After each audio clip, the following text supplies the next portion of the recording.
Dr. Michael Bartanen, who received his Bachelor of Arts degree in 1974 and his master's degree in 1976, both from Western Washington University, is our commencement speaker.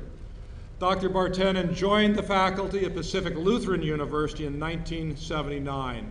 His contributions to PLU include service as Dean of the School of Arts and Communication and as Dean of Special Academic and Summer Programs. He's now serving his second term as Chair of the Department of Communication and Theater. A specialist in the study of communication, Dr. Bartanen teaches courses in conflict and global peace, argumentation, group communication, peace journalism, and media and the world. Dr. Bartanen built his communication skills at Western, where he spent 4 years on the debate team. That senior year, the team went to the Nationals for the first time in Western's history. After graduation, he spent a year in law school before determining that a career in law was just not for him. He returned to Western, earned a master's degree, and went on to complete his doctorate at the University of Southern California. Inspired by the sense of community he felt at Western, Dr. Bartanen has built a rewarding career working with students and watching them grow to make their own scholarly contributions to the discipline of communication. Dr. Bartanen and his wife, Christine Bartanen, academic vice president of the University of Puget Sound, are generous financial supporters of Western, including a scholarship fund in the name of Associate Professor of Emeritus of Communication, Larry Richardson, Dr. Bartanen's former debate instructor.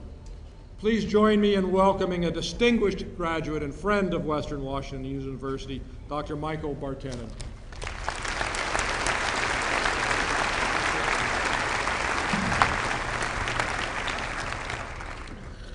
President Shepard, trustees, platform party, family and cheering sections, and graduates. Congratulations to the class of 2012 for all the work and passion required to complete your degree. You join a long list of Western alumni who have left this beautiful place to make a difference in the world in ways large and small. I am proud to be a Western alumnus, although there are some substantial differences between the Western of today and the day I sat in this room to receive my degree. First, rather than having to go to the building known as Old Main to handle our administrative needs, we went to a building known as Still Middle-Aged Main. Second, Carver Gym was the edge of campus, beyond which there were only athletic fields and a strange place called Fairhaven College, where no self-respecting humanities and social science students would go, being scared by the stories told of the strange goings-on there. A lot has changed. The function of a commencement speech can be traced back to ancient Greece, where rhetoric, in the form of public speaking, was the center of civic life. One of the speaking forms, epideictic, or ceremonial speaking, played a vital public role. Epideictic was used both to commemorate special occasions and also to inspire support for new initiatives or reinforce shared values.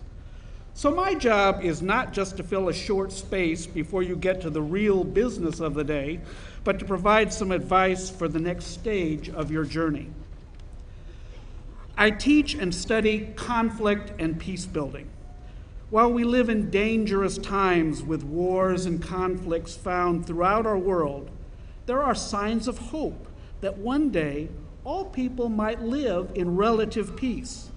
This hope is found in the work of individual peace builders who, without the benefit of government or military support, journey to conflict locations and try to help parties manage their differences and establish a dialogue to stop violence. This is dangerous work which requires significant time and energy, but it has made a difference in places like Sri Lanka, Northern Ireland, and Macedonia.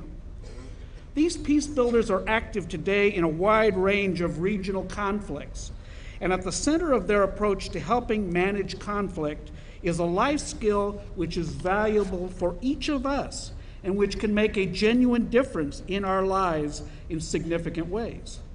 What is this magic life skill? It is the rediscovery of the value of listening.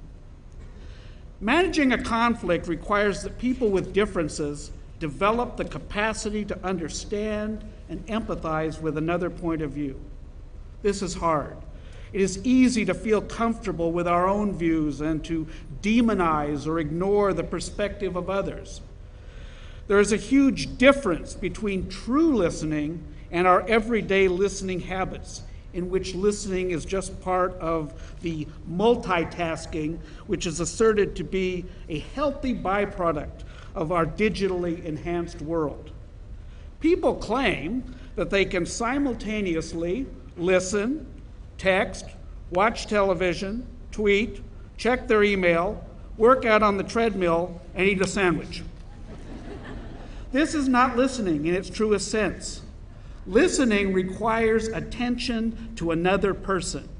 It asks us to put aside distractions and to truly acknowledge the content and feelings which are present in all communication encounters. Ralph Nichols observed, "The most basic of all human needs is the need to understand and be understood. The best way to understand people is to listen to them." Well, what is the value of listening? First, it is the key to improving our relationships.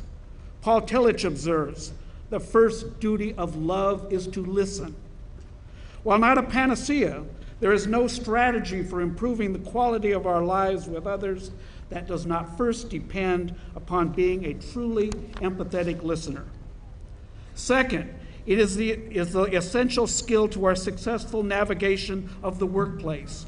Each year, billions of dollars in lost productivity can be traced to poor listening and misunderstanding.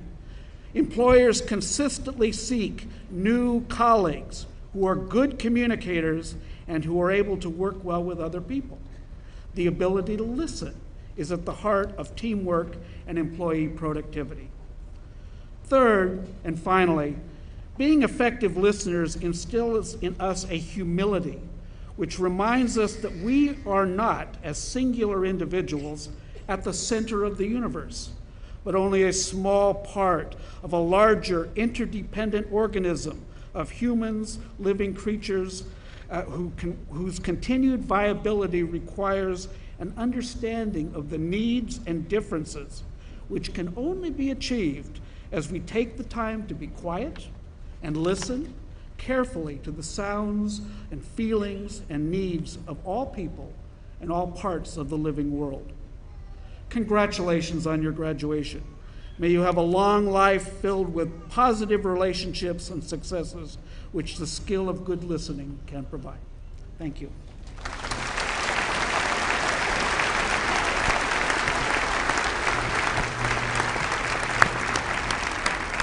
Thank you, Mike, for those critically important thoughts.